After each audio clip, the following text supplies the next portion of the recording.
Happy Halloween, everyone. It is a great day to trick or treat or do all those fun things, but don't forget to read your favorite comics and get your orders in for all the amazing comics on Final Order Cutoff this Monday, November 3rd.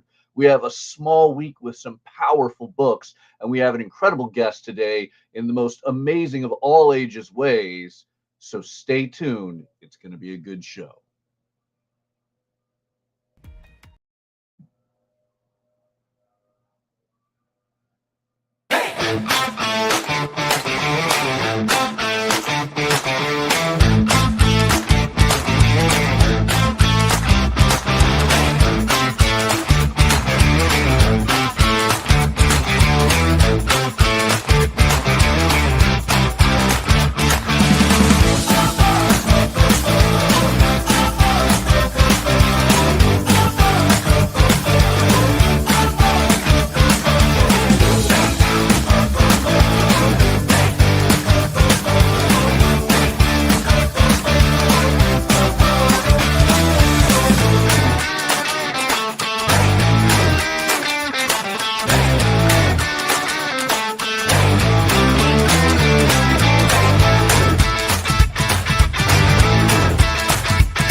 Hi, everyone. I'm Mathias Lewis, and I'm here to talk to you about FOC, or Final Order Cutoff.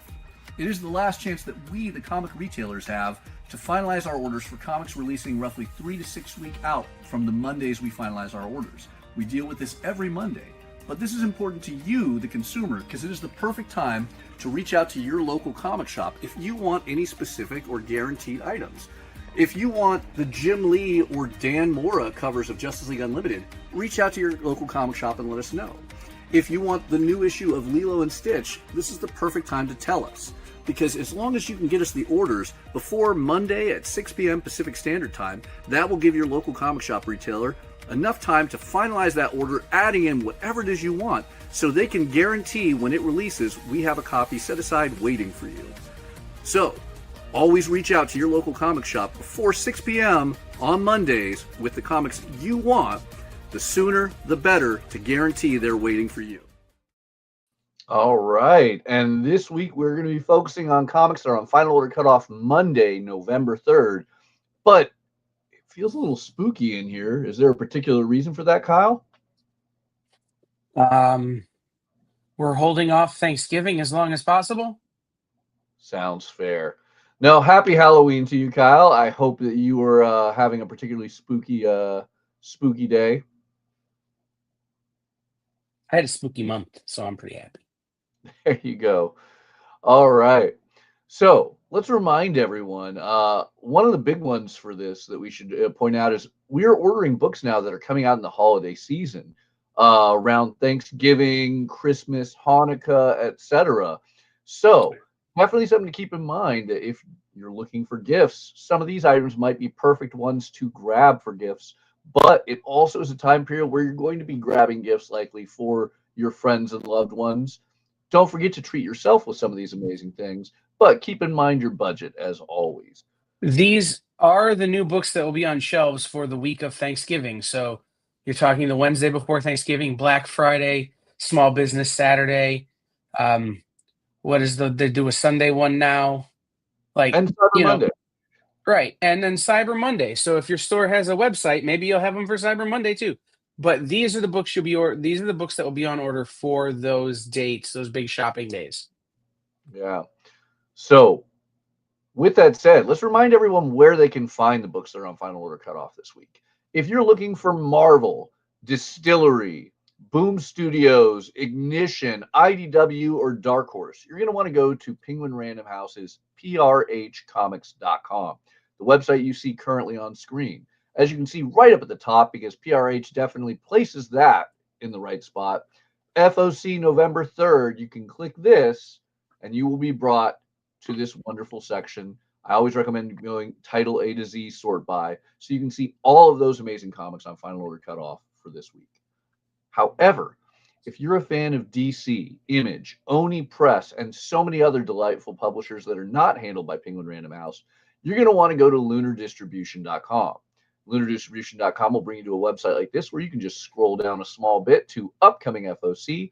Make sure you're on the right date, November 3rd, 2025, and you'll see all the incredible comics on FOC there. Now, I bring this up particularly because we don't always get the chance to cover every single thing on FOC each week, and it's important you look, but also because I'm about to introduce a guest who has a book on Lunar Distribution's FOC this week.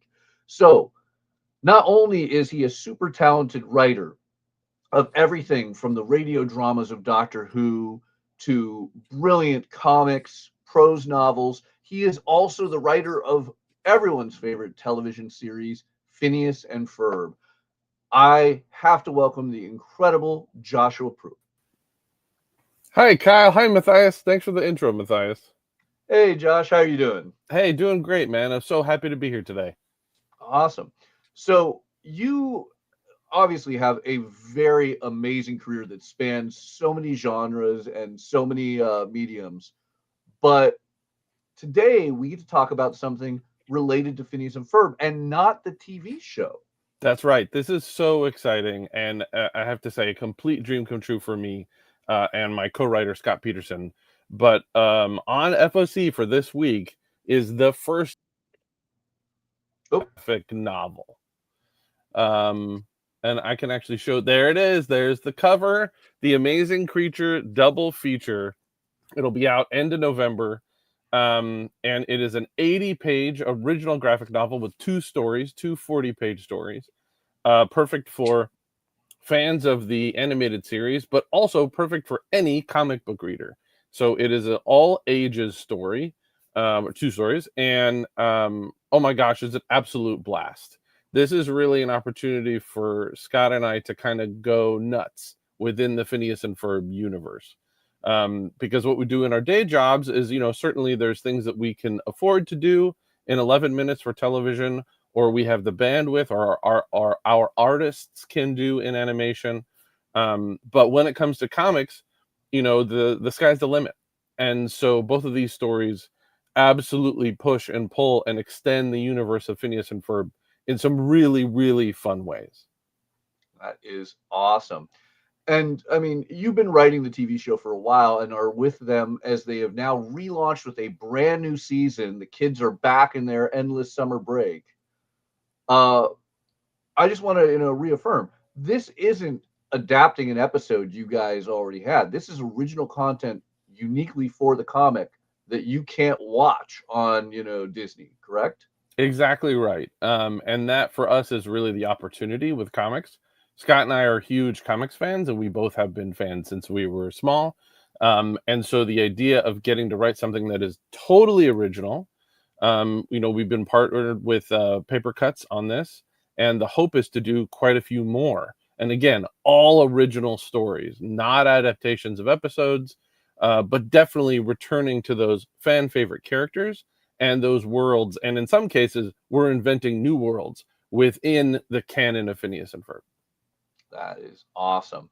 And I love that Phineas and Ferb is one of those shows that really has a wide range of audiences. You have people who grew up with it and they are now adults who are introducing their children to the show.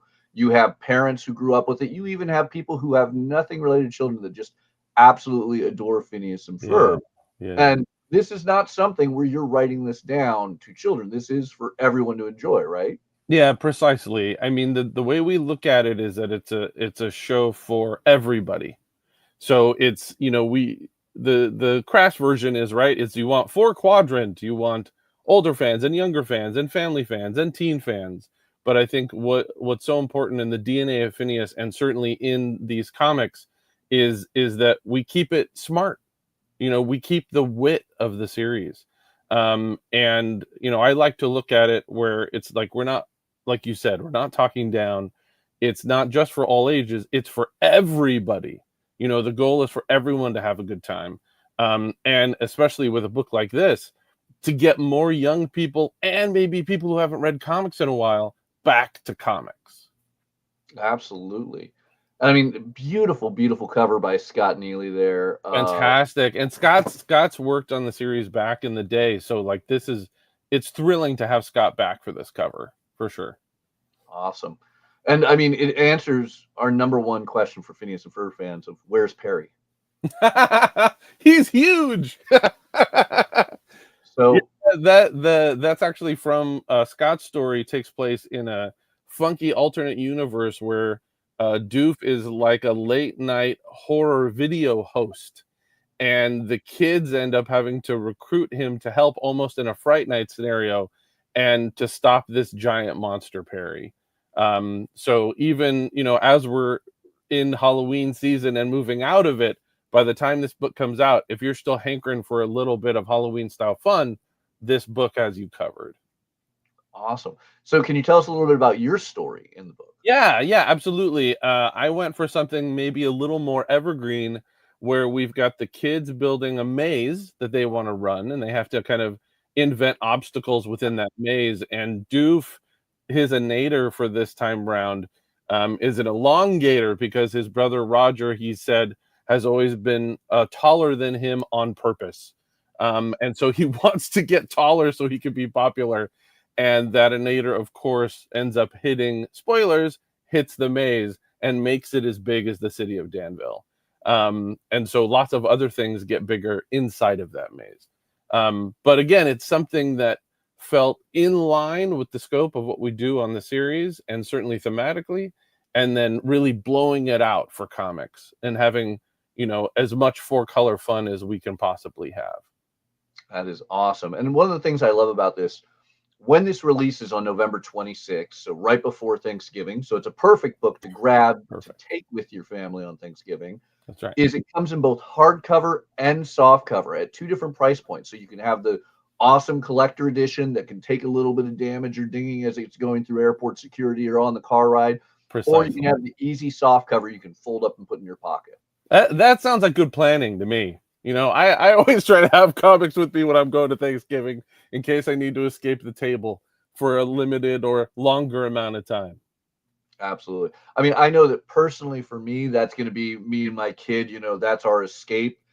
Rather than the football game or the television or, overeating, we can both enjoy the comic at the same time. Absolutely right. I love that plan. But Josh, aside from doing Phineas and Ferb, because, you are writing the television series and these comics, you have done other great animated options, also available not through Lunar or Penguin Random House. So if you're a retailer looking to order it, it is available through Simon & Schuster via Insight Editions. You did an Avatar The Last Airbender. I had things out of order on this. Avatar The Last Airbender, Legacy of the Fire Nation tale. Bro, we went over it. I know. Yeah, I did. Yeah, I had this chance some years ago to kind of delve into the Avatar universe I've been a fan of since it came out. And this is a wonderful book from Insight that actually is in the point of view of Uncle Iroh. And so a kind of wonderful look back at the series proper and its legacy in the title. But also a chance to kind of get into characters' heads, and I pat myself on the back a little bit. It's my best reviewed book on Goodreads. And according to those reviews, I've been making people cry with this book all over the world, which means a lot to me. But yeah, I really tug on the heartstrings with this one, and have gotten wonderful feedback from people about this book. Absolutely. It is truly amazing because I am one of those people who has shed a tear over it, being a big Avatar fan. And I think we're going to see even more demand for Avatar while we're waiting for the next big show or movie. Yeah. The Magic the Gathering set pre-releases in 2 weeks, and then we'll release alongside Phineas and Ferb. So a perfect time for stores to stock up on Legacy of the Fire Nation. Fantastic. But that's not all you've recently been doing. We'll go to the next slide so I make sure we do this in order. Because now I have to question myself on all of my notes. You've also worked with another great cartoon, The Last Kids on Earth, and you brought that to comic form. Can you talk about that? That's right. Yeah, this was an incredible opportunity and adventure, to be frank. So Max Brawlier who's the co-creator of the series alongside illustrator Doug Holgate. So Max and I worked together on the animated adaptation of the Last Kids on Earth series proper. And we became friends, and when there was an opportunity to spin off the Last Kids into their own graphic novel series, Max recruited me, and we built something called The Last Comics on Earth, which is exactly what it says in the title. But essentially, it's our Last Kids characters who live in the apocalypse, a world of zombies and monsters and high adventure and snacks. And they realize that there's no more comic books. There's no more FOC happening. There's no more new books. And so what they do, which is what any kid would do, is they create their own comic, and they cast themselves in the role of the superheroes. It's a 4-book series. The first 3 books are out now in hardcover. And the 4th book will be out next spring. But April these 28th. that's it. Next spring, yeah. And the these are, again, a perfect series to share with your kid. So whether they are really familiar with comics or they're just looking to get exposed to comics the first time around, again, the idea is to be smart and witty, to be entertaining, something that everyone can really jump into and appreciate. And that kind of entry-level comics is, that's really vital and important to me. And so these are an absolute blast. Yeah, and you do a great job making this, again, a wonderful book for all ages. That's, I think, my favorite part about these graphic novels that you do is they're great for your kid. They're great to get them into reading. They're great to get them into the comic genre medium that we all love. Yeah. But thanks, man. There's just as many subtle jokes in there that my kid's not always going to catch, but I'm going to love. Yeah. And you've had 3 out so far. You've had The Last Comics on Earth, Too Many Villains, A Song of Sword and Stuffies that just released April 29th of this year. And then the final one is coming out April 28th of next year, Across the Doodleverse. Yes. So what I can share about that one is it's our kids fighting against animated doodles. So the kind of stuff that we all have done in grade school and got in trouble for. Imagine if all of those doodles were alive. And so our kids are going to have to rely on creative solutions of how to combat such a unique and odd and ridiculous threat. And I'm insanely proud of that book. It's an absolute blast. Yeah. And that one will have a final order cutoff sometime early next year. All of these books, or the first 3 books, are available through Penguin Random House. And the 4th book, Across the Doodleverse, which is coming up on screen right now, will be on final order cutoff on Penguin Random House in spring. Yeah. Looking forward to that one. Likely March. Yeah, probably. Yeah. Oh, look! Well, what's this?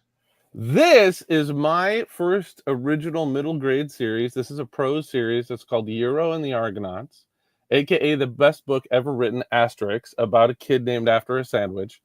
This is about the first Greek geek in history. That's Euro there, named after the sandwich, who meets his heroes, the Argonauts. So Heracles, Perseus,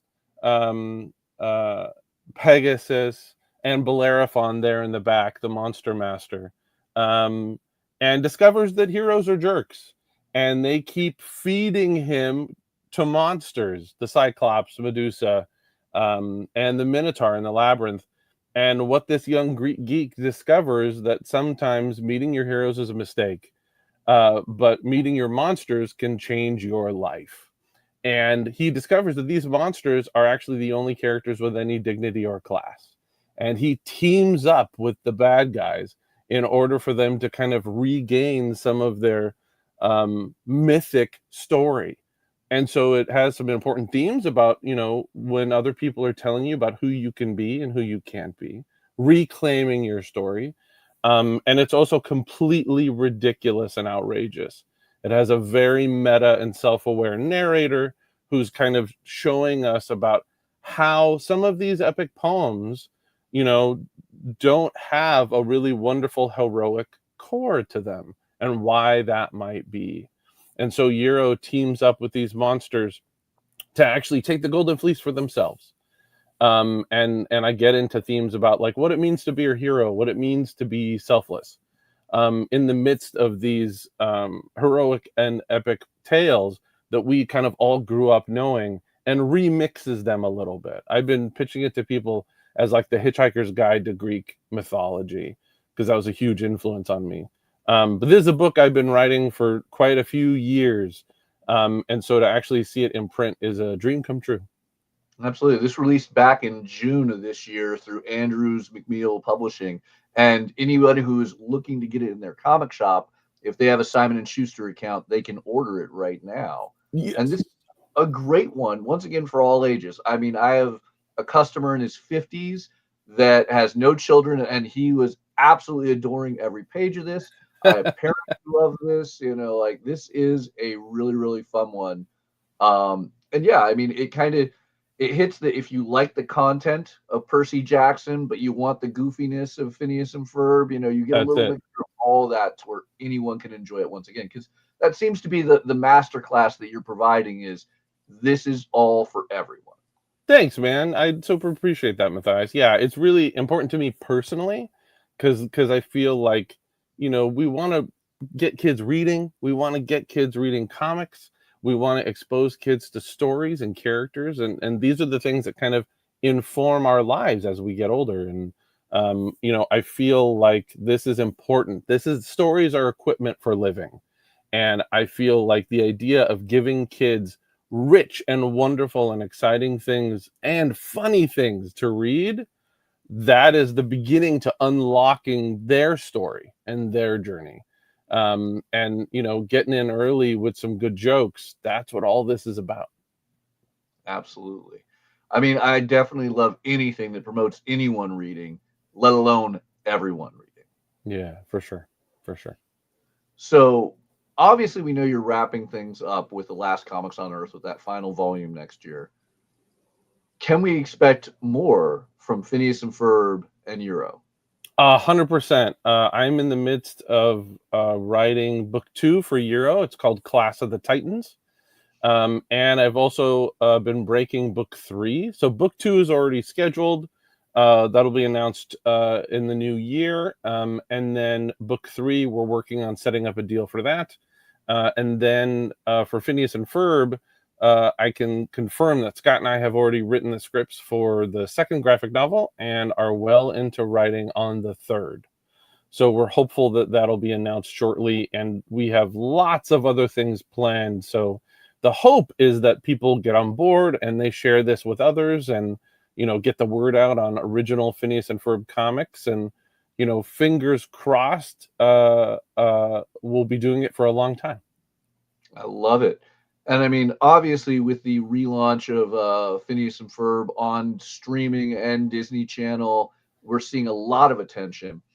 Would you say this is a perfect way for those who have caught up on those episodes, and you know, they themselves or have family that love this? Is this a good place to go next? Is this in continuity? Is this in the current season? I think you're going to catch a lot of the same wonderful themes, sense of humor, the vibe, you know, the kind of smart and warm fuzzies that the show gives you is 100% in this comic. All right. So you guys can go reach out to your local comic shop right now to get Last Comics on Earth, Avatar: The Last Airbender, Legacy of Fire Nation, and Euro. Get your orders in before this Monday. The sooner the better. You want to tell them you need Phineas and Ferb, Amazing Creature double feature, whether in hardcover or softcover, or even get that order in really early for Last Comics on Earth across the Doodleverse. 100%. Thanks, Mathias. Thanks, Kyle. All right. Now, for those of you who want to learn more about Josh, you want to see what his upcoming projects are. Josh, where can people find you online? I think the best place is Instagram. I'm at Zombie TARDIS. That's one word. ZOMBIE TARDIS.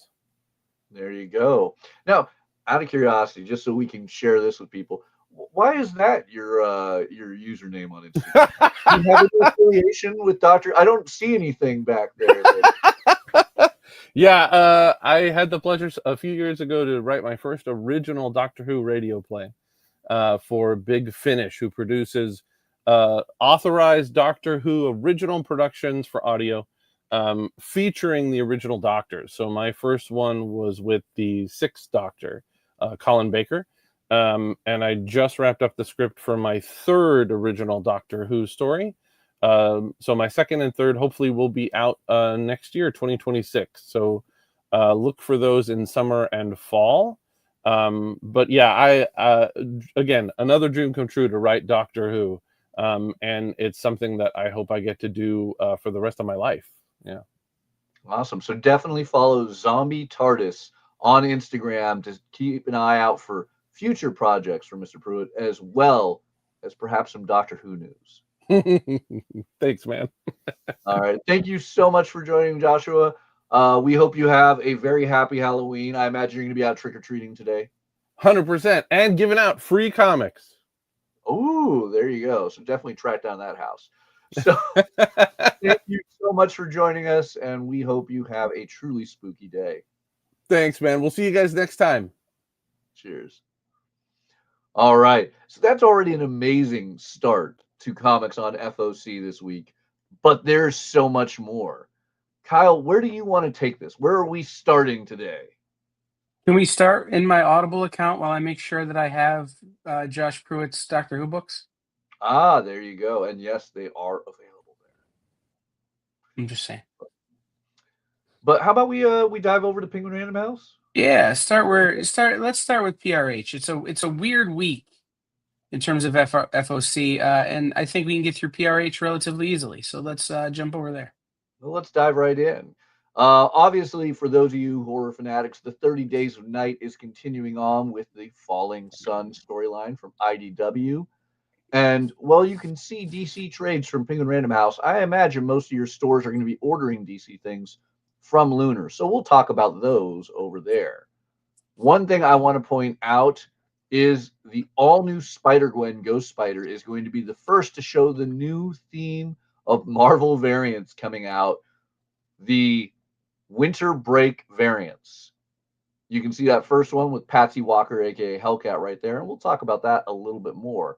But I really want to dive more into space, not just the Star Wars Alphabet Squadron trilogy of books finally getting new collections that are available through PRH, but Amazing Spider-Man 17 has Peter still lost in space. And I don't know about you, Kyle, but I have been really enjoying this Guardians of the Galaxy-esque ramp. Yeah, this has been fun. The whole like Spider-Man in space thing has been super cool. You did gloss over the whole new theme that we're seeing on Spider-Man Ghost Spider. As someone who lives in a cold weather climate, no one dresses like that. But I'm down for it. But yeah, no, sending Spider-Man to space is always a good idea. Because like that's how you get like the Iron Spider suit. It's how you get some of these things that wouldn't have happened if Peter Parker didn't have this weird, or any Spider-Man really didn't have this weird, I have to go to space again thing. So I've really been enjoying this arc. I've really been enjoying sort of the different direction it took after Zeb left Spider-Man. Yeah. With all of the Spider-Man books. I feel Joe Kelly has always been and will always be one of the most ideal Spider-Man writers out there. He's still my favorite Deadpool writer, unquestionably. But Joe Kelly, like, what can I say? He knows these characters and he knows how to make them enjoyable. That's it. He's got it's almost like when you find a creator who remembers the original intent of the thing and can live in it a little bit, as opposed to trying to create something new. Absolutely. But talking about going back to the original intent and, as opposed to making something new, let's talk about the Beauty. Now, I was quite the fan of the original comic series through Image Comics. Jeremy Hahn and Jason Hurley did an incredible job in a story about an STD that made you beautiful, even if it cut your life short. With a TV show that will be hitting this spring from FX, I think this will be a highly talked about comic series and concept next year.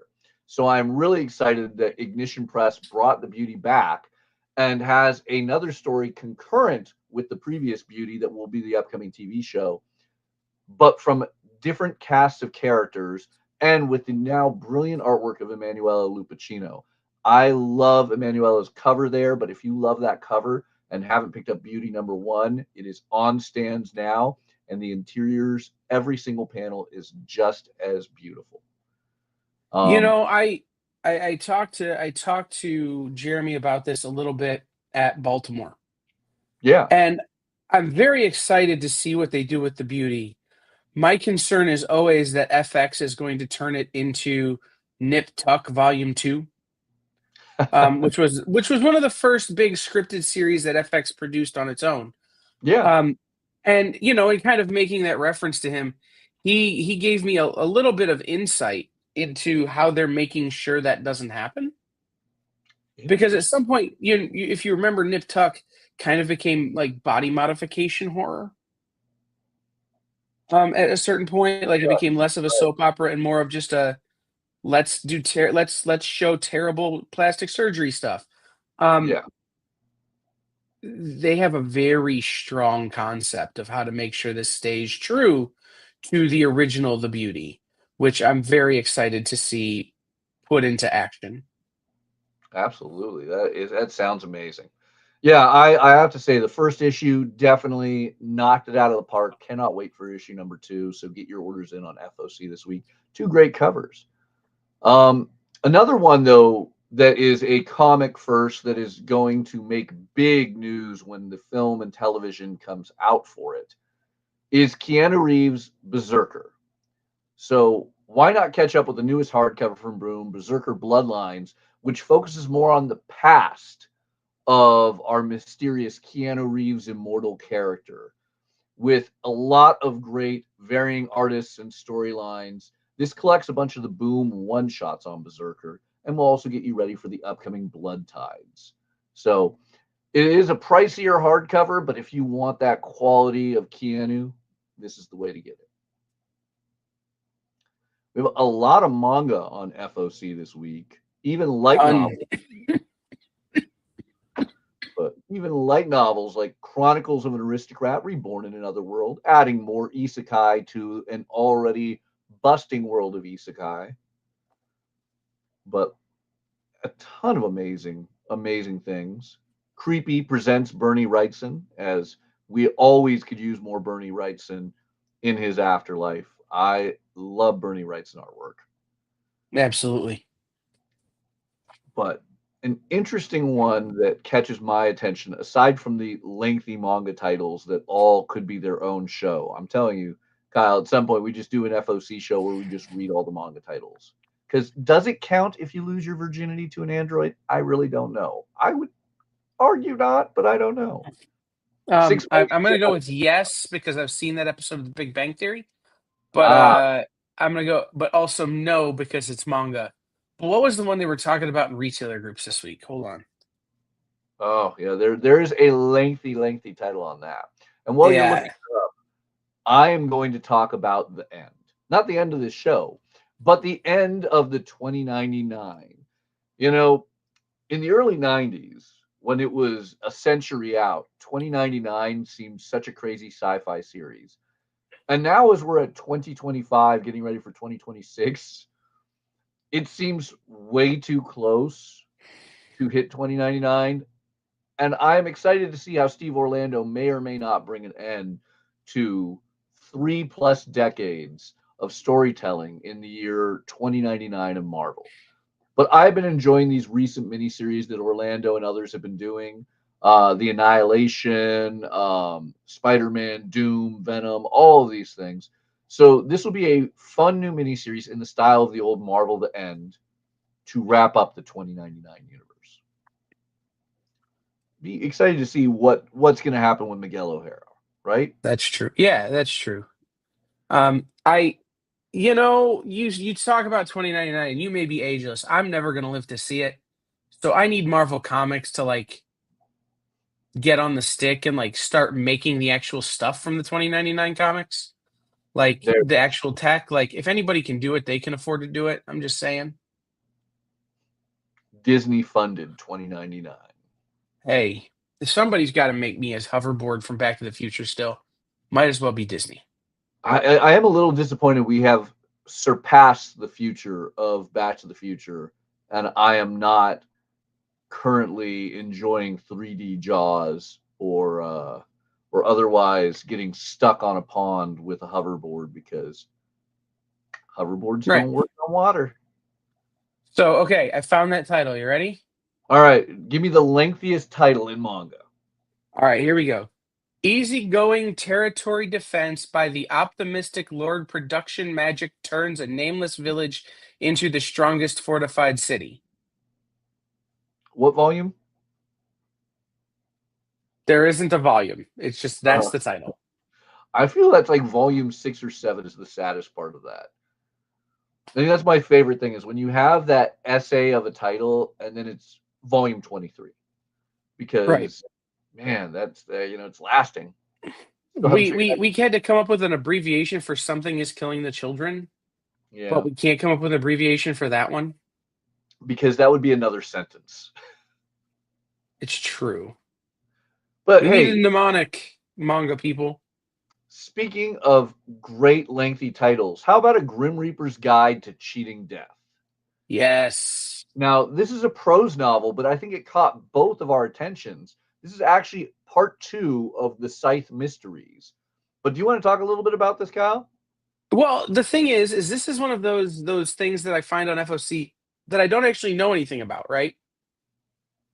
I don't know anything about the Scythe mysteries, so I'm going to find out about them. But I saw the cover and I'm like, let me read the solicitation. And I said this to you before the show, but this to me reads like, what if Grant Morrison wrote Dirk Gently? Yes. Right? What if somebody with a kind of dark obsession, kind of a dark sense of humor, decided to write a comfy, campy mysteries? Nothing too heavy, nothing too out there, just a little bit mystery, a little bit maybe a little scary, but not too scary. And so this to me seems like a great, like almost light read. Um, in terms of just you don't have to think too hard. You can just read it and enjoy it. Unlike some of the other books I've been reading lately, and some of the other prose novels I've been reading lately, where it's like, okay, now who is this guy and how is he connected to that other guy who he killed, and then that other guy killed this other person, and wait, who was dating that other? Like this is just like, look, there's a Grim Reaper, there's some death, there's some mystery. It's not too much to kind of comprehend. It definitely reminds me of the old Suki Stackhouse mysteries, but Uh-huh. I love the concept of this. That our protagonist, Nora Bird, works for an organization called Scythe, which is a shield-esque acronym, but it is actually the government agency that employs the nation's Grim Reapers. First off, the fact that a nation has its own unique Grim Reapers and they're employed by the government is a very weird and out there concept, but I kind of like it. And then you get a traditional mystery. Again, this is book 2. Book 1 is available through Penguin Random House, as you can see right there. It came out October of last year, and that was a Grim Reaper's Guide to Catching a Killer. But yeah, I mean, every tongue in cheek. It definitely has a cute cover. It sounds fun. So it's odd that the FOC show that is so focused on a concept that was developed through comics, we're talking more and more about prose, especially on today's show. But I really do feel the two mediums go hand in hand ever so wonderfully, and this is an exciting thing that comic shops might now be able to have access to books like this. Yeah, I looked it up on the library website, and the 3 tags it uses are cozy, fantasy, humorous. There it is. Cozy. Cozy. Yeah. I like that. Not something I often associate Grim Reapers and cozy. True. So we have some great trade paperbacks. Obviously on FOC, I've scrolled through a ton of them. Gwenpool, the all new, all deadly by Cavan Scott was an amazing miniseries. I am excited to have that as a trade to share with more people. But the trade I want to share the most with people is one that affiliates to one of my favorite Jim Henson films, The Labyrinth. The Labyrinth, the graphic novel, is an adaptation not of the Labyrinth movie, but of the Labyrinth movie script, which means there are scenes in this graphic novel that were not in the film. And that is definitely something that catches my attention and has me excited. I actually read this as the single issues were coming out, and I'm going to be that man who buys the hardcover, even though I own all the single issues, so I can loan this out to friends because I think this is amazing. I cannot get enough Jareth in my life. You know, you're a Henson fan. Tell me you're not excited about this, Kyle. I don't like Labyrinth. You don't like Labyrinth? What has Nope. gone on? I like my Henson's Muppety, not Ziggy Stardusty. This was one of those that, don't get me wrong, if it's on, I'm watching it. But like for me, my Hensons were Emmett Otter's Jug Band Christmas and Pigs, or the Muppets Take Manhattan. The dark Henson stuff wasn't stuff I discovered until much later in life. Yeah. When I like started rewatching the original Saturday Night Lives, right? And I saw his sketches on there. So while I never associated Labyrinth with the Henson Company until later on. So it's one of those, it wasn't my favorite because I didn't know that Labyrinth was the Muppets. Fair. Yeah. I mean, if David Bowie were still alive, I would still kill to have that crossover of, Jareth hanging out with the Muppets, but Right. It's just Kermit and Jareth bemoaning the women in their lives. yeah. I mean, it would have been a notably shorter movie, I will say, if Miss Piggy were trying to get back anything from the Labyrinth. I can just imagine her plowing through the walls. Right. Goblins. Using her karate kung fu thing. Yeah. Yeah. Some beautiful, beautiful Infernal Hulk covers there as the Infernal Hulk goes to Atlantis. I want to point out we're still getting the incredible nullified themed variants there, as you can see, nullified Infernal Hulk.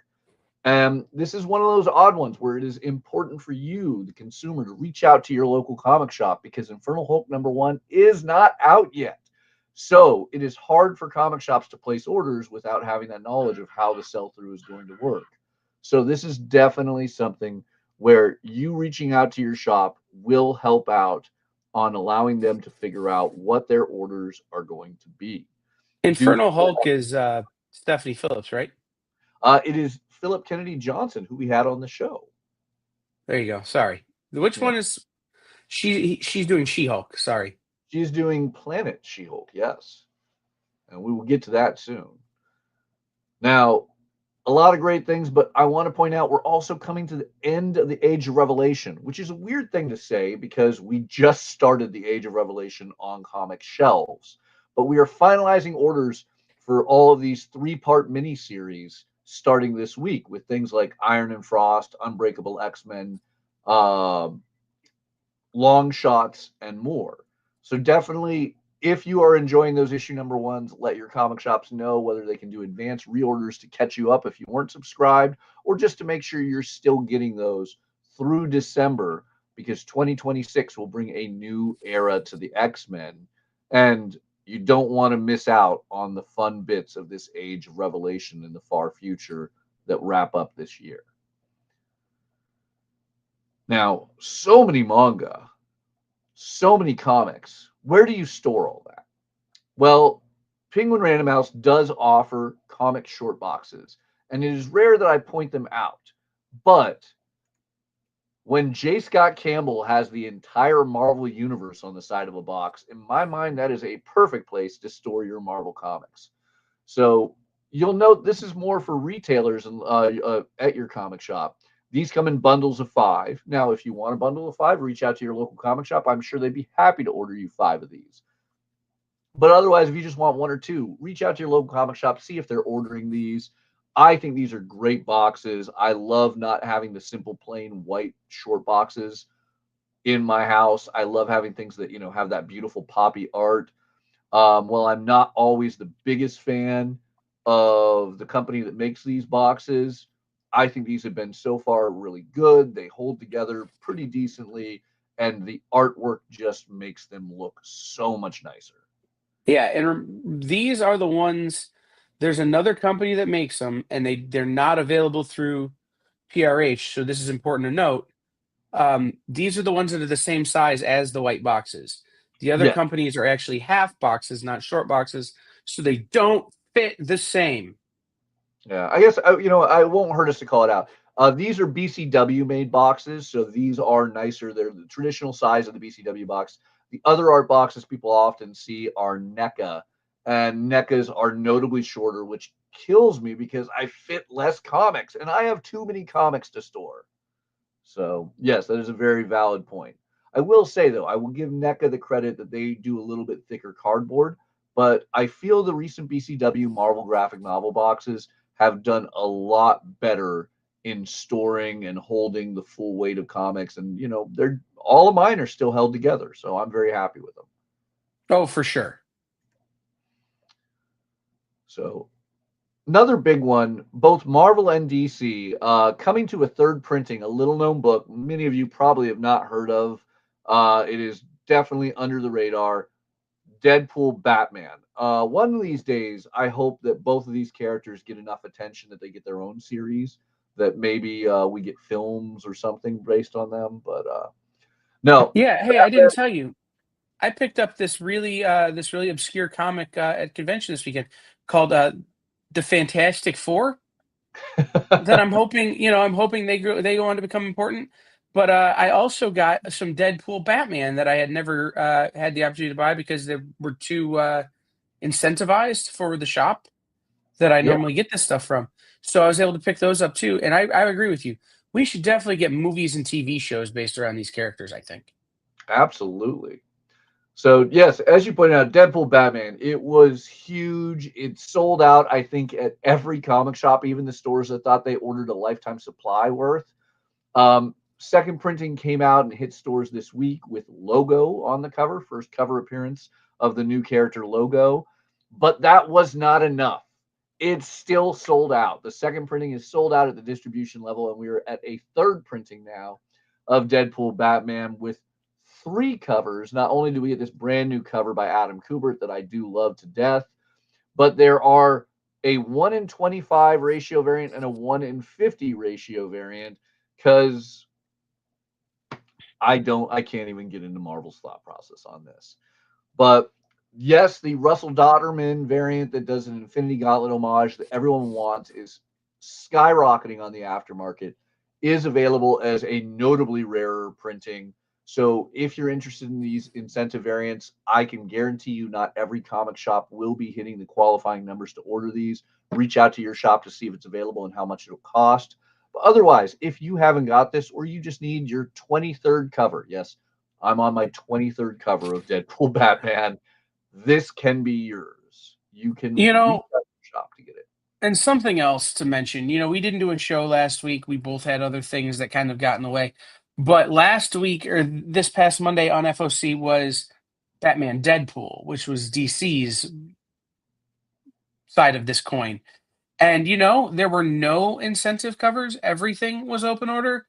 And I just want to shout out DC for not being giant pine cones about it and making everything open order, as opposed to Marvel, who's doing whatever it can do to go to the bathroom in the punch bowl with the Age of Revelation and the way they're handling Deadpool Batman.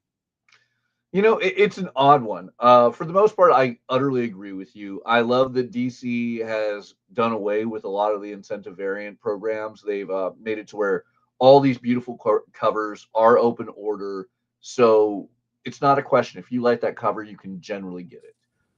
But I will say, from a retailer perspective, now and then ratio variants do help. And I'm not saying they don't, but on a book like this, on the third print, get rid of the ratios. yes, I 100% agree with you on that. So yeah, it is always an interesting one, and it's a fun conversation. I'm sure if you want to hear a rant, you can go to any local comic shop, or you go to any comic shop anywhere in the world and ask the ordering manager or store owner what their thoughts are on ratio variants, and you will hear very diverse opinions depending on the store. That in itself could be quite the show, if you want to get a bunch of us retailers on a special on ratio variants. So, continuing on, I want to point out an amazing cover I love to death. New Avengers is into its second story arc. Sam Humphries doing an amazing job of it. But when we talk about theme variants, the nullified variants are great. When we had a Gwen themed variant, we led to creation of new characters, Spider Gwen, and eventually Gwenpool and Gwenum. I want nullified Namor. Look at that beastly octopus-esque King of Atlantis. I want nullified Namor in his own comic. So this is to Sam. This is to everyone at Marvel. Please give me nullified Namor. That is just awesome looking. Resist the urge to make hentai joke. Fair enough. Fair enough. Nova Centurion, another number 2 that is on FOC before number 1. If you are a space fan, you loved that conclusion to Imperial, which, man, that was a conclusion, and you want to read more about Nova, make sure you let your shop know that, yes, Nova number 1 doesn't come out for another few weeks, but you want your Nova series in your pull. Let them know you're interested in Nova Centurion number 2, so that way you don't miss out. Number 2s are notoriously the comics, particularly from actions like this, that are under-ordered by comic shops. And while they don't always have the high aftermarket value, they become the hardest things on the aftermarket to purchase because stores cut their orders on number 2. And if you didn't realize you loved it until number 1 came out, sometimes it's hard to track down that number 2. So always worth letting your shop know. Let's see. A lot of great continuing series, a lot of great Star Wars prose, but it's not just prose, it's also comics. As we have the newest issue of Star Wars Han Solo Hunt for the Falcon, issue number 4, some great covers right there. I particularly love this EM Gist cover that really just nails Han Solo, Chewbacca, and the Millennium Falcon, like some of the most iconic thoughts I have when I go back to 70s and 80s thoughts of Star Wars. So really, really beautiful there. We have Star Trek The Last Starship continuing on. Jackson Lansing and Colin Kelly's incredible tale about our favorite captain, Captain Kirk, surviving at the end of Starships. I wonder if they have. Good. I wonder if they have an issue where Captain Kirk's face gets turned inside out. Seeing as how it's Halloween, and the Michael Myers mask was a William Shatner mask turned inside out. Oh man, now you're pulling from yesterday's show. No, but I just want to shout out this book. Everybody who watches the XP regular knows I'm a Wars, not a Trek, but I'm a Galactica over both guy, and I have been loving The Last Starship. It has been really good, and I don't even like Star Wars or Star Trek. There you go. And if you want a fourth option, because while I am a fan of Trek, Wars, and Galactica, I am absolutely adoring Starship Godzilla. This is an amazing comic. Even if you're not truly a Godzilla kaiju fan, I think this is an amazing book. And if you are a hardcore Godzilla fan, this references some of the most subtle parts of Godzilla Toho lore. It is amazing. It is a great book. But I have one question for everyone watching. This is the movie homage cover. It is also a ratio incentive variant, a 1 in 15 variant for Starship Godzilla. What is this homaging? Me and Kyle, I think, spent a half hour this morning trying to figure it out. I feel it is an anime of some kind because I asked my gallery, my friends, and I think I have the answer. Oh. It is an homage to the Starship Yamato 50th anniversary poster. All right. I am looking this up right now. But yes, so number 1 had a homage to Star Wars movie poster. Number 2 was End of Evangelion. Hold on. Starship Yamamoto. Screen share. Do you have it? Are you sharing? Yeah, it? give me 1 second here. Okay. So let's see. I'm kind of curious now. I could see it. It's as I don't. close as I've been able to come. Yeah, I don't know. The hair and like the coloring, I definitely do see where you could be coming from on that, but I don't know. Let's see if anyone in the comments can give us an answer. But yeah, I'm really curious what this one's homaging. When you have homage in the title, you think that someplace they would say what it's homaging. Right. All right. So continuing onward, Teenage Mutant Ninja Turtles doing some great Casey Jones stuff. We have new collections. I want to point out that the Titans Omnibus did choose to do that meme homage cover. So a little bit funny there. Here's a big one. We're coming on the Ultimate Endgame. The Ultimate Universe, as we know it, is going to end. Here's the real question I have for a lot of you viewers who are loving the Marvel Ultimate stuff. Do you think it's going to end? I come from the opinion this is not the first time that Jonathan Hickman has had Reed Richards go into a place where time works differently and hides away for a number of years and then pops back out. That is not the first time Jonathan Hickman has done that with Reed Richards in the Ultimate Universe. And things continued after that. So, I think this will be the ultimate endgame for the maker. I don't think it'll be the end of the Ultimate Universe. That said, we are now ordering the penultimate issue of Ultimate Spider-Man, issue 23 of the 24-issue run by Jonathan Hickman. It even states this is the penultimate issue of Ultimate Spider-Man. Do you think it can wrap up in 2 issues? And do you think, will it wrap up? I think we might see an end of Ultimate Spider-Man with issue 24. I also think we might just get a relaunch of Ultimate Spider-Man, or perhaps a different title with Jonathan Hickman and these wonderful characters after Endgame. I don't know. Yeah, it's over. You think it's just over? Yep, I think it's over. I think, and I've got a lot of reasons for that, none of which are appropriate for this particular program. Just in terms of my own personal dissatisfaction with a lot of things happening at Marvel at the moment. That said, I think what they're going to do is see what happens with ending this particular Ultimate before they decide if they're going to let Jonathan Hickman ultimate his Ultimates again. Which is to say, do what he has done in the past, where it's ended, but not really, kind of, sort of, a little, if you know. I think they're going to wait and see how the reaction is to the end of Ultimate Spider-Man before they do that. But to me, to be honest, I'm kind of tired of Hickman playing this game.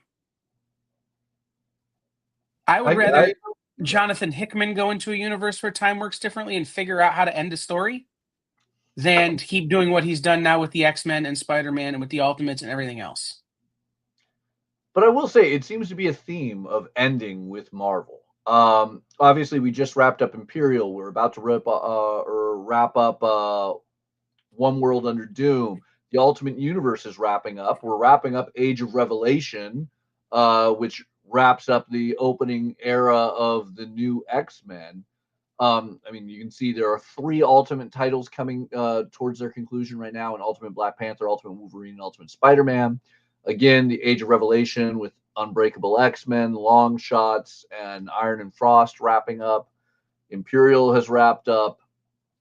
We are now coming up on the end of One World Under Doom with a new one-shot, The Will of Doom. And this one's interesting because it's written by Chip Zdarsky and is going to deal with the fallout of One World Under Doom. How will the White House deal with this? How will Red Hulk deal with this? There are some amazing covers, quite a few amazing covers. I do want to show off this absolutely amazing Stitch cover right there because that's just cute. But yes, it becomes a question of what do we expect to see from Marvel in 2026? And I would have liked to see them end Imperial the way they had planned to end Imperial in 2025, but they punted on that too. So in 2026, I'm just hoping that they tell a story that they started out to tell all the way to the end. There it is. Well, a lot of great covers, a lot of great things to order on FOC. For Boom's sake, I got to talk about the Win Trade Paperback Volume 4 of James Tynion's amazing LGBTQ positive fantasy story. And I need to really go back and mention VR Troopers because this is just heating up as it wraps up its first story arc. So a lot of great things there. Huge shout VR out. Troopers better than anybody thought it would ever be. I Yes. mean, like way better than it has any right to be. Yes, 100% agree. But I think it's time we bounce over to Lunar Distribution and see what the other half is doing with DC, Image, Oni, and Dynamite, amongst many others. So again, lunardistribution.com, scroll down to upcoming FOC. Make sure you're on that right date, November 3rd, 2025. And hey, look, Absolute Batman number 13 is going to a second printing after selling out across the country with more demands for the Absolute Catwoman and that big reveal of Absolute Harley Quinn. So now we're talking about something I'm excited about. Yeah. So if you missed out on it, definitely get that order in. Get the Absolute Batman 13 second printings because Absolute Batman 14 has a bevy of beautiful new covers to add on to your absolute love, including a last minute reveal there that we'll talk about later. And in case you're behind, there's more new printings as Absolute Batman's 4, 5, 6, 7 all get new printings, and we get a trade paperback for Absolute Batman Volume 2, which will be 7 through 14. Kind of weird that it's 7 through 14. I'm assuming that means issue 14 wraps up a storyline, but who knows? We'll see. One way or another, I can tell you, I hope that Scott Snyder and Nick Dragotta do not have an end in sight for Absolute Batman. DC has been setting the high bar standard with the absolute titles. The trinity of Batman, Superman, and Wonder Woman have been phenomenal. The side characters of Martian Manhunter, Flash, and Green Lantern, super amazing. And we are so excited for more absolute titles coming in 2026. And it just gets better. Look, Absolute Wonder Woman 14. Look at these covers. Read these comics. They are phenomenal. Do not sleep. I was talking about this with another publisher today. There was all this back in the day, and you'll remember this as well as anybody, this perceived like competition between creators at DC back in the day. Yeah. And how, they don't like each other. They don't like that this person got to write this book and they didn't. And how now come to find out they all really did like each other and they're all really glad for the success that Scott is having with Absolute, that Kelly's having with Wonder Woman, that all of these people are having with these Absolute titles, and these guys who have left are having success at with their own stuff. And like, it took Batman killing people again to get everybody on the same page. Yeah. I will say the Absolute stuff is amazing. And I think Scott Snyder's creator-driven concept is the right way to go. I'm excited to see the new DC books that are coming out in 2026, where Snyder put together creators and said, what would you like to write or draw? Rather than the editor saying, we would like you to write or draw this. If you are not familiar with this, reach out to your local comic shop. Ask them. I'm sure they would love to detail the 2026 DC plans with you and get you signed up for some books in advance. And remember, never any AI at DC. Yeah. Adventure Time fans, first trade paperback out. If you missed the first 4 issues, this has been fun. It has been a great return to one of my favorite cartoon lands, the land of Ooh. So definitely fun there. We have a lot of magazines, original graphic novels, collections, all on this. One big collection I got to point out for you Harley Quinn fanatics. Paul Dini and Bruce Timm's Mad Love finally coming back to print with a brand new hardcover that features behind-the-scene looks at layouts and color guides. So, anything that will bring Paul Dini or Bruce Timm back to talk about Harley, I'm all in for. getting extra behind the scenes, DVD-esque features. I own the original of this, and I'm going to buy this hardcover. It's problematic, but it's an amazing way. We've already talked about the Batman Absolute Darwin Cook. I got to point out it's been re-FOC'd, and it is still absolutely relevant and amazing. But what I'm excited to talk about is Batman, Green Arrow, The Question, Arcadia. It reminds me of the old Mike Grell and other creators doing things like Batman, Green Arrow, Poison Tomorrow, and other weird crossovers in the 80s and 90s. But this is written and drawn by Gabriel Hardman. Gabriel Hardman, if you're not familiar with, is a very highly respected storyboard artist in film. And he has done some of your favorite MCU movies, sci-fi movies, and more. But this is going to be an exciting 4-issue miniseries written and drawn by Gabriel Hardman, combining 3 unexpected, very human vigilantes. It definitely just screams 80s. You look at the Bill Sienkiewicz cover, it looks like we just went back in time 40 years. I am beyond excited for this. You have any interest in this, Kyle? Yeah, I mean, I like the concept. But do we really have to throw The Question in with Batman and the Green Arrow? Like, is that the only way we're going to sell the Question comics anymore? And if it is, that's fine. But like, I wish the Question could stand on their own. Yeah. But I mean, I think that these 3 characters set up a very 1980s story. Oh yeah, no, it's very Bill Sienkiewicz on The Shadow, or some of that great like third-party publisher stuff from the 80s that just was way under-recognized. Absolutely. Now, here's another weird one, because when I think of the 80s, I still think back of like, that's only 30 years ago, not 40 years ago, 40 plus. So what is the reality of going back 3 decades is an indie book I loved back when it came out, and I didn't think we'd ever see an anniversary collection of, Blackheart Billy. Yes, Rick Remender is back with a hardcover of Blackheart Billy, which was just a completely out there skate comic that was just like indie underground, unique stuff that you had to go to a certain type of comic shop to find back in 2000. So now we're going to get a hardcover black and white edition with a new forward by Rick Remender, who I think is equally as shocked that this is something he can bring back into print.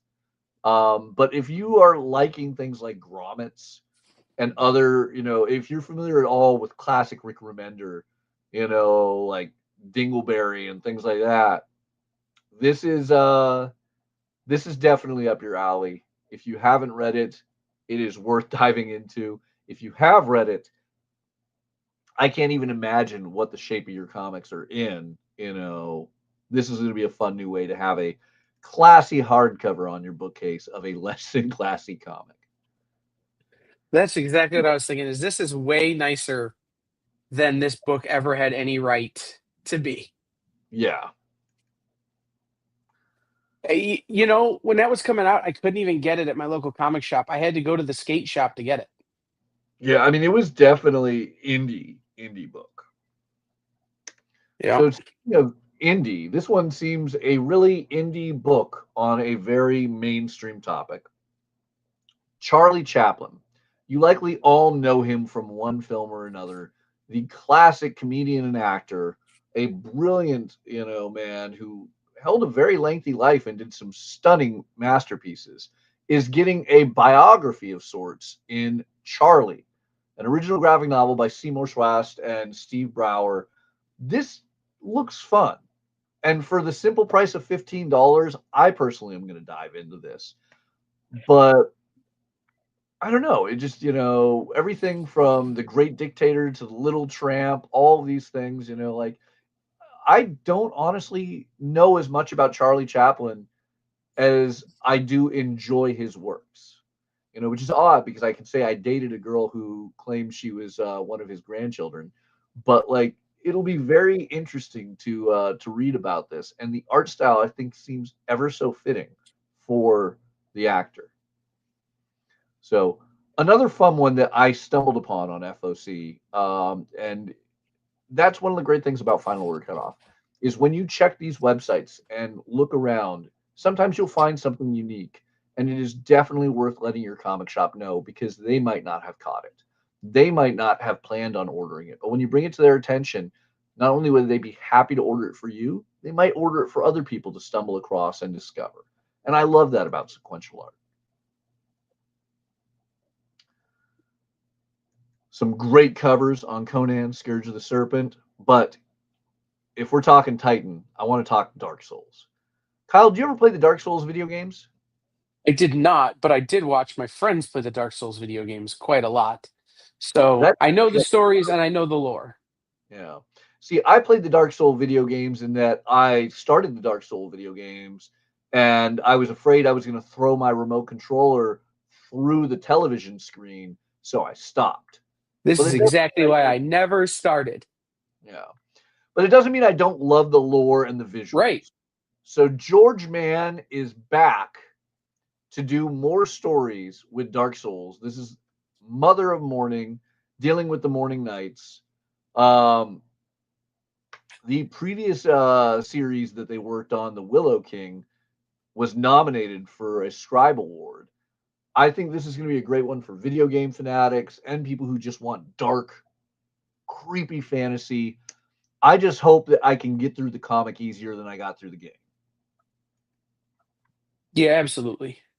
There it is. So going back to everything DC is doing right, I'm assuming you've read DCKO. We talked about it heavily on the show. You grabbed DCKO #1, I right? have read DCKO. In fact, I've read it twice. Well, now you can read it another time. And for anyone who might have missed out, there's a second printing of DCKO #1 available alongside DCKO #2. Because, oh my God, I need to read the next issue and find out what happens. The hard thing is going to be, which cover do I go for? With amazing pieces like Daniel Warren Johnson giving us more wrestling maneuvers you would never expect on a DC visual, Mike Del Mundo giving us the entire spectrum of lantern rings and key iconic imagery of DC. You have fighting covers, you have wrestling covers that actually tie to AEW, which I believe AEW just had a ad through their last program for DC Comics the entire show. Do you know anything about that, Kyle? They did. Their last pay-per-view, one of their big quote-unquote sponsor partners was DC Comics. Being as both are heavily in bed with Warner Brothers, it made perfect sense to me that they would do that. But when you have a big international audience for wrestling, because there were a lot of international viewers for this particular pay-per-view, getting that DC promotion out there in front of them is certainly a worthwhile effort from AEW. Yeah. A million amazing covers on this. So definitely, if you haven't read DCKO, go out to your local comic shop, grab a copy. It is awesome. I will just outright say this. It could have an absolute tie-in. But you're definitely going to want to grab this stuff and then get your orders in for issue #2, especially if you want a specific cover, because there's so many amazing covers on that. Obviously, we had Tom Taylor a few weeks back talking about Detective Comics and this new run that is progressively becoming the highest numbered comic each month, as Marvel still hasn't hit a 4-digit comic cover that they earned. But we have a brand new villain in the way of Detective Comics, and to deal with it, we bring a classic character from Metropolis into Detective. It is a Batman Superman crossover written by Tom Taylor. Need I say more? Go out and buy it. Disney's Maleficent continues on, and if you have a big Disney fanatic in your house, there is also a collector edition hardcover of Disney's Masters from Fantagraphics and a Disney Parks Mazes just a fun way to distract yourself and otherwise enjoy life if you're a Disney fan. Available for order at your local comic shop. Even a Disney art book for the new Pixar movie, Elio. Elio? Yeah, I don't know how to say it. Yeah. Speaking of art books from films, Doug Chang, who is a legendary artist, has a slipcase of amazing books, not only general movie art, but obviously one specifically devoted to Star Wars art, as he played a huge role in incredible films like the Star Wars prequels, The Mask, Jumanji, Back to the Future, you name it. So, very, very fun thing to add to your collection if you like that. Too many amazing books on FOC. Lunar really packed it this week. More incredible Youngblood themed books.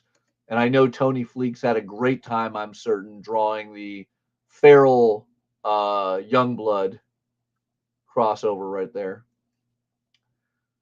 We are getting second printings on various DCKO crossovers. And Geiger has a big question of, can Geiger die?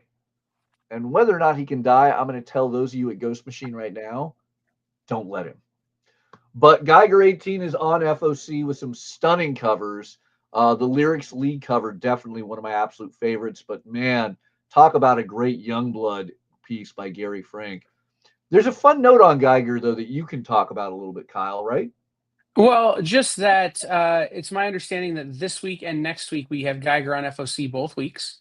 There was a delay, with Geiger we all are a little aware of, and that this back-to-back FOC should get everything back on schedule. So if you're a retailer who's been having people in their store going, "Where's Geiger?" They fixed it. Awesome. Also, Geiger can't die. He just has a half-life that keeps having itself over the course of that half-life. That's how nuclear radiation works. There you go. I want to point out something really quick. So, a lot of the Image Youngblood themed variants, I'm not going to act like I'm a huge Youngblood fan, but I've been getting the attention of. But I definitely haven't said, man, I need a color and a black and white. That changes with this Gary Frank piece, because this is a beautiful cover. This is somehow an even more beautiful cover. And now I have to buy 2 Youngblood homages? Oh, you're killing me. Killing me, Gary. But I'm also excited about it. As someone who has a somewhat vested interest in the future of Youngblood right now, buy as many Youngblood covers as you can. Thanks. There it is. So, G.I. Joe fans, I'm sure many of you longtime G.I. Joe fans will remember back to G.I. Joe Real American Hero number 26, back when Marvel originally published this origin to Snake Eyes. Well, Skybound is doing a new thing where they're doing the Homophile editions, where Larry Hama's incredible edits, extra content, and more to his infamous early Marvel comics are going to be coming out. So we can once again relive this iconic moment. And I really feel this issue has always been a slept-on issue, because I could be wrong. My youth in the 80s might have been different from somebody a little bit older than me, but I feel that while I loved Snake Eyes, he wasn't as beloved at that moment in time as he would be in the late 80s and 90s. Yeah. And having that key issue, this origin of Snake Eyes and Storm Shadow and their lovely brand of ninjas and more, this is a really cool issue to be able to not only repurchase at an affordable price, but to get with the extra content from Larry.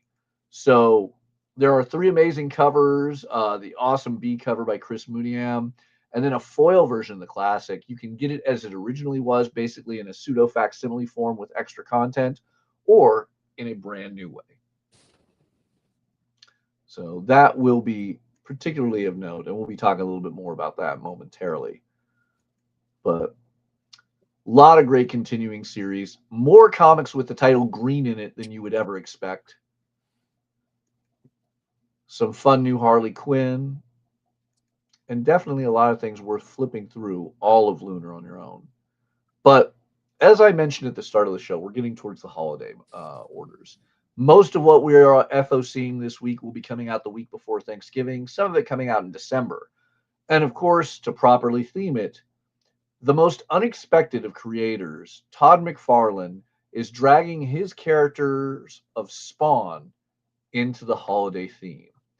Yes, we're going to get a Spawn universe Santa tale.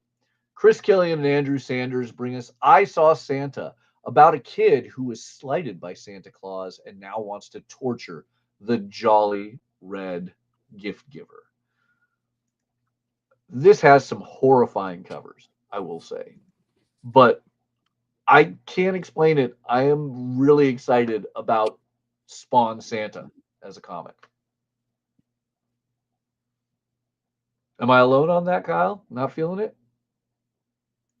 Sorry, I was coughing. Yeah. No, we kind of talked about this before the show. I don't know how I feel about Spawny Christmas.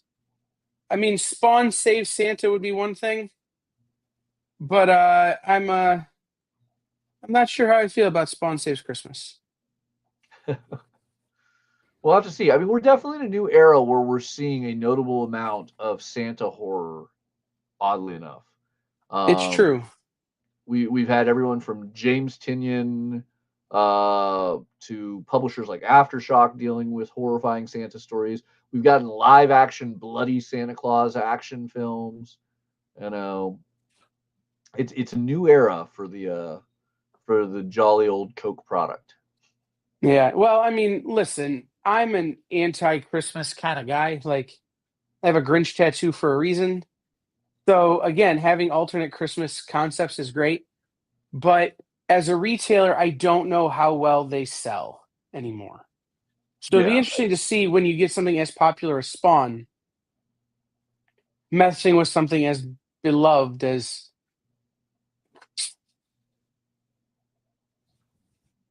Beloved. Did you cut out for Santa Claus or could you not say it? no, I just radio stations are gonna start playing holiday music 24/7 tomorrow, and I already want to put my head through a plate glass window. Yeah. There you So go. fa la la la la bah humbug. Well, keep it Halloween then. With the Mark Spears Monsters trade paperback and hardcover, both on FOC this Monday. If you somehow haven't read this, this has been blowing up everywhere, and I get that some readers and stores are behind. Here's an affordable way to catch up on Mark Spears Monsters. If you love his artwork on his amazing covers, I can assure you every interior panel looks on that quality. So, spinning out of all things a trading card set, this is an awesome way. This collects the first 4 issues. There is a pricey hardcover, I should point out. It's a $40 hardcover, but it is going to be nice. Mark Spears Monsters will be available this Christmas season to keep the Halloween theme going. Then, before I dive into the big one I know everyone sees on screen, Mr. Mega Man. What happens when Mega Man grows up? Rockman, aka Rock, aka Mega Man, grows up and now he must be the great doctor, the professor. He's no longer fighting Dr. Wily. He's doing his own thing with his own responsibilities. He has keys, he pays taxes, he deals with life. But this exciting manga series from Udon is finally coming back to comic shops thanks to Lunar Distribution. You can order Volume 1 and Volume 2 simultaneously. And I got to say, as such a weird concept, I'm super excited to read this. Almost as excited as I am to read, and here it is for you all, folks. Ordained.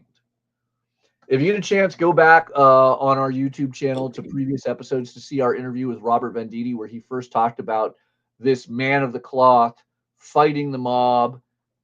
This is set to be a movie. It has already got the rights picked up. There is an actor assigned, a major actor. I don't know if I can publicly state it yet. But this is going to be very interesting. I like the idea of a former Navy SEAL turned man of the cloth having a John Wick esque, nobody taken, like hardcore action series. This is going to be 3 issues. It will blow up because film rights already announced. The actor was publicly announced last Friday. Okay, so we can say it is the same man who played the Penguin. Colin Farrell. Colin Farrell. Okay, I didn't want to say it just in case I was breaking an NDA. Okay, Nope. Colin Farrell. Yeah, publicly announced.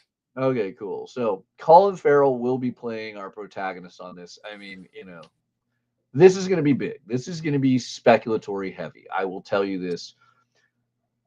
People will come out of the woodwork for this, especially when a trailer drops, trying to track it down. Just get ahead of it. Get a copy in your collection. Make sure your store is stocked up. I think this will be a fun one. And Robert Venditti has never done me wrong. Robert is Well, amazing. and remember, the script for this is being adapted by the guy who wrote John Wick. Yes, indeed. Even better. If you are a fan of the Persona video game series, pretty much every Persona video game has a manga adaptation, and Udon is throwing all of them on FOC in 1 week, it seems. Whether you like Persona 3, 4, 5, or more, all those Persona games, manga, let your comic shop know they can get it for you. That is a lot of manga and a lot of Persona. Again, the beautiful hardcover and softcover of Phineas and Ferb, amazing creature double feature. We had the incredible Joshua Pruett on earlier today. If you're tuning in late, go back and watch that interview in a bit. It is awesome. I think that this man is such a delightful, comic-loving fanboy that everything he touches is fun, is amazing, and it's great for all ages. You can literally hand it to a single childless adult, a parent, a kid, a teenager. It doesn't matter. Joshua's books are all great. And Phineas and Ferb, I missed out on this being an older man, but with my kid, I am discovering the fun of Phineas and Ferb, and it is fun for all ages. So, new comic series by Joshua, Scott, Gianluca, Scott Neely, Mara Angelini. This is going to be a fun one. And I love that they made it both softcover and hardcover coming out the same week. A great book to grab if you're doing any trip, whether it be plane, train, or car. I guess automobile would have been the joke to make there. Yeah. For Thanksgiving weekend. That is going to be a great book.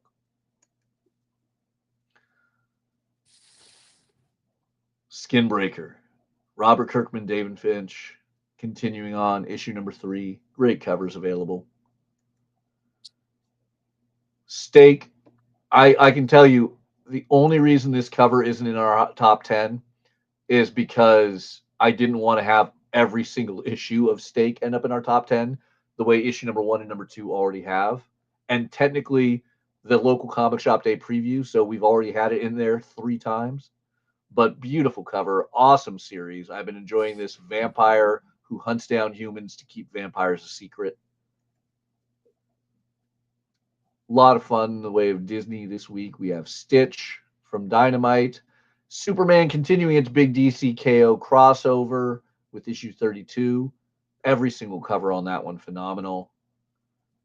Supernatural continuing on with issue number 2. Greg Pak doing a great job giving us a season 1 alternate take, or not alternate take, I should say extra episodes set in season 1 of Supernatural. And so much more. Definitely look through all of the items on FOC at Lunar Distribution this week. Make sure you choose the covers you want, the titles you need, the new printings on things like Titans 28 to make sure you're all caught up. The penultimate issue of Trinity, having perhaps one of the greatest romance, cover homages, along with a flying, smirking corgi that has managed to depict his butthole on a cover of a DC comic. Not something I ever thought I'd see. But a lot of great things on FOC this week. Yeah, I said that on the live stream. The corgi really is stealing the series, though. Oh, the corgis are the reason you read Trinity. Look, I love Trinity. She is a great character, but she's the side character to all these delightful corgis. What I'm saying. Yeah. So many amazing things, including a holiday special from Vampirella on FOC this week. Make sure you look through all of this on prhcomics.com, on lunardistribution.com. Get your orders to your local comic shop. But I think it's time we jump to our top 10.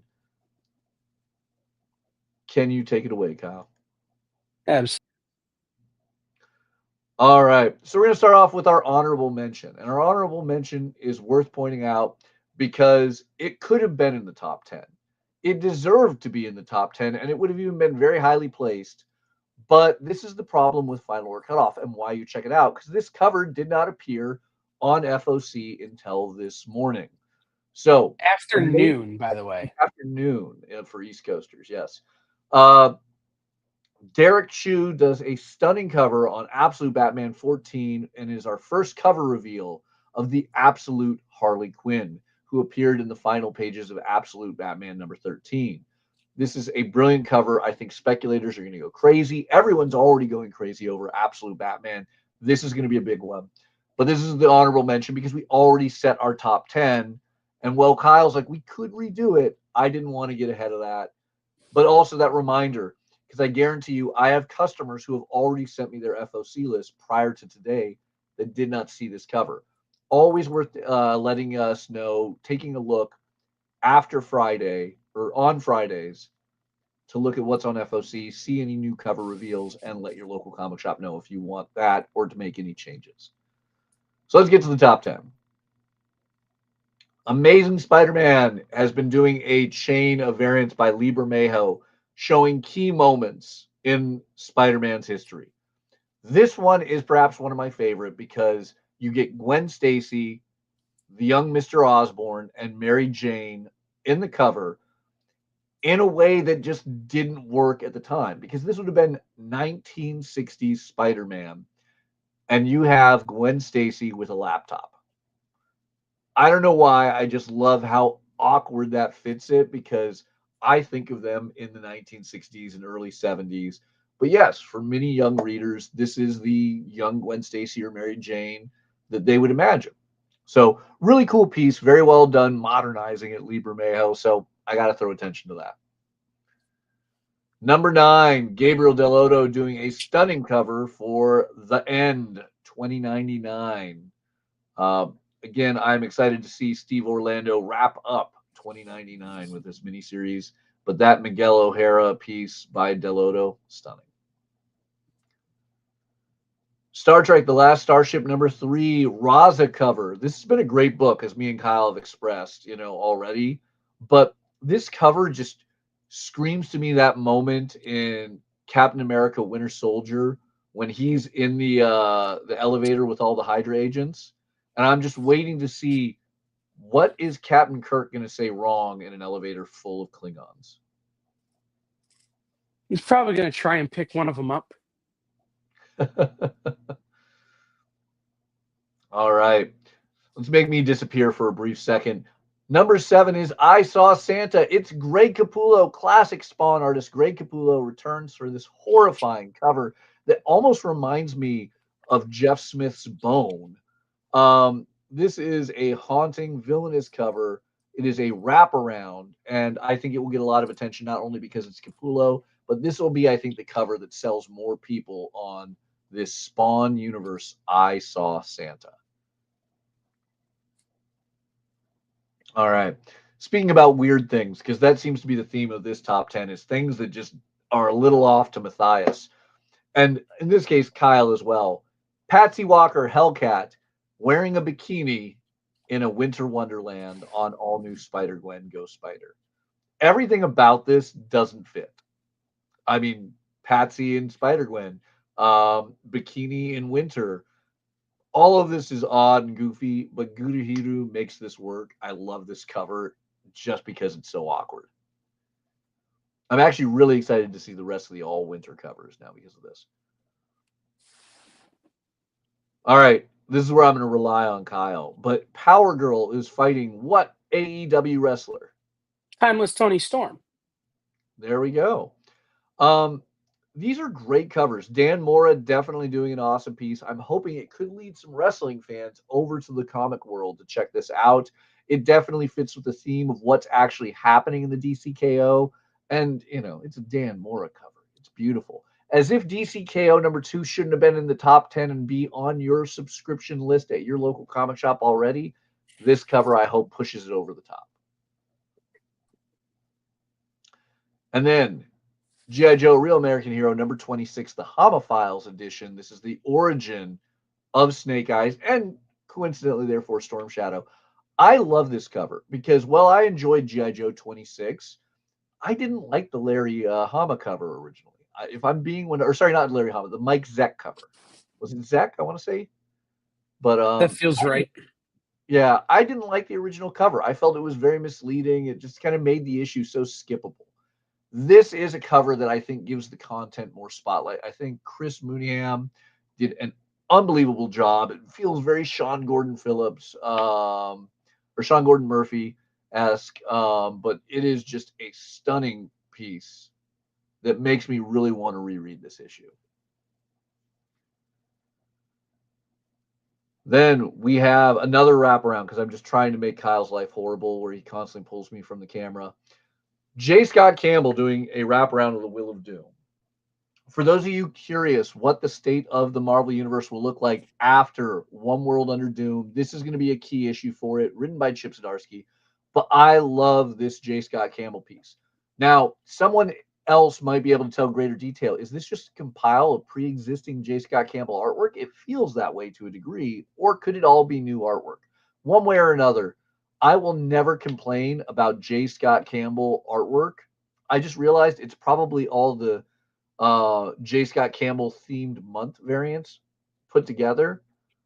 But beautiful cover. You get a little bit of everything. I'm going to buy this on a short box, and I'm going to buy this on a Will of Doom. It's J. Scott Campbell. Everyone's going to want it. Then #2, Phineas and Ferb, amazing creature double feature. I love that like Attack of the 50-Foot Woman-esque horror-themed piece. This is an amazing job that I truly believe Scott Neely did a stunning job with because it just draws you in and makes you want to read it. And then again, I think the contents of this book are going to be an amazing, all ages, you can hand to anyone bit of fun, especially with this height, as Phineas and Ferb is so topical right now, being back on Disney, being on Disney Plus with new seasons, returning this fandom to a new generation while dragging everyone else back, not kicking and screaming, but applauding loudly. So what could be the #1? None other than Jay Lee drawing a corgi. Kyle, tell me you didn't laugh for a moment when you first saw this as the #1. Okay, I won't. I went, oh, a corgi in the family.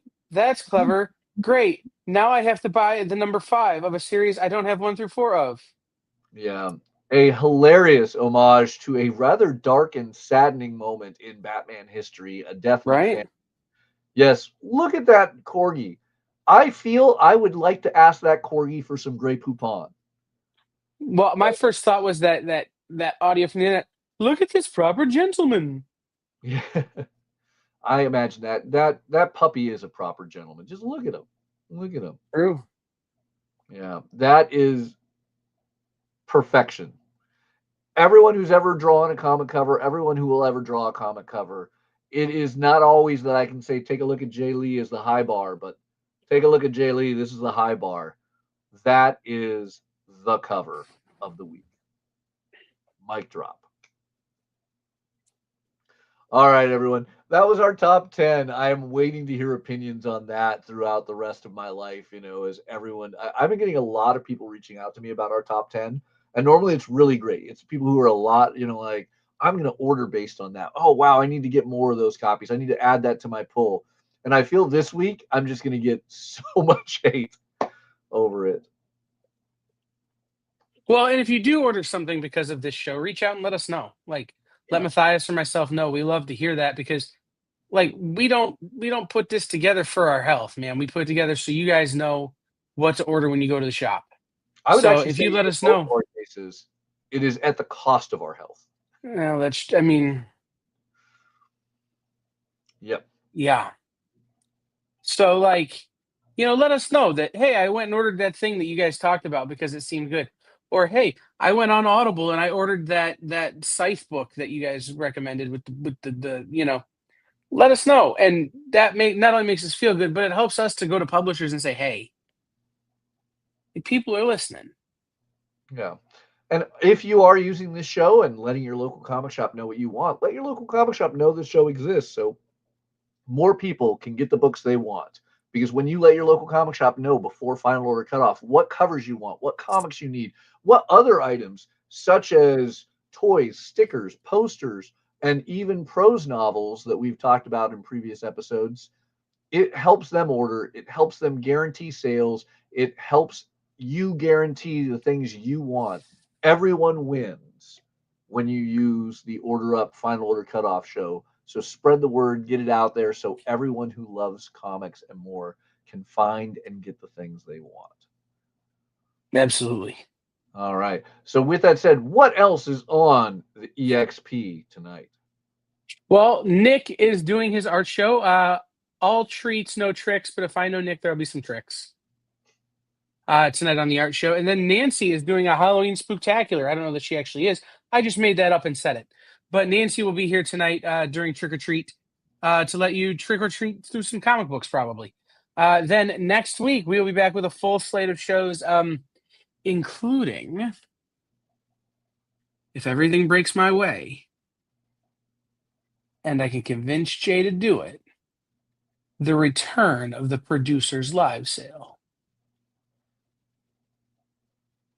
I'm all for this. We'll see what happens. But tune in next week to find out all the things. Plus, be checking your email and watching our social media because there's something interesting happening over there as well. Sounds great. And otherwise, remember, get your orders into your local comic shop. Let them know what it is you want so you can get it. And we will be back next week, hopefully, with some incredible guests. Ooh, we already know who our guests are next week. Yeah. Do you want to That'll just be say fun. it? No, All right. I like it. we'll make them wait. We'll see you guys next week. Tune in.